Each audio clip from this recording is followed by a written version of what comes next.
Petoripa vyhral žreb, to znamená, Papalov začne s výkonom.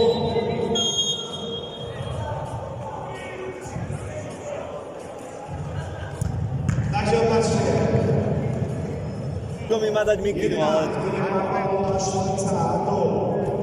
Martin Juncker, Marek Blažek, Stanovan Šinec a Michal Radnický. Takže máme finál a počas celého dňa ale aj európska konfrontácia, to znamená majstrovstvá Európy v hlavnom meste Bosny a Hercegoviny v Sarajeve, kde veríme, že za účasť tých najlepších tímov v celej Európe vybojovať aj semifinálny zápas, aby sme si zahrali na takýchto akciách začína zrod každého hráča, ktorý si môže postupom času zobrať na seba reprezentačný dres, pretože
s kľudom na Mičana, krásnou kľúčkou položil si obráncu, položil si brankára a teda posiela tým Papalov do vedenia 1-2.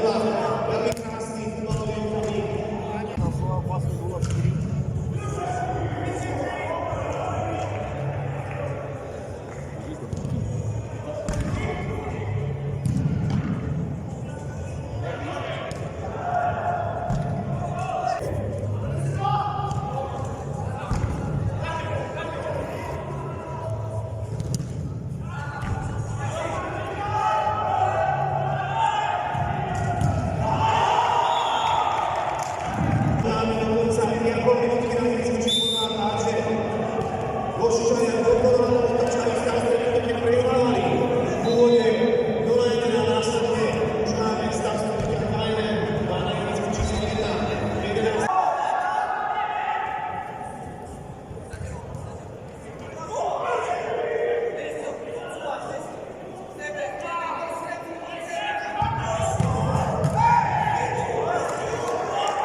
Stále Košičania, pár sekúnd do konca.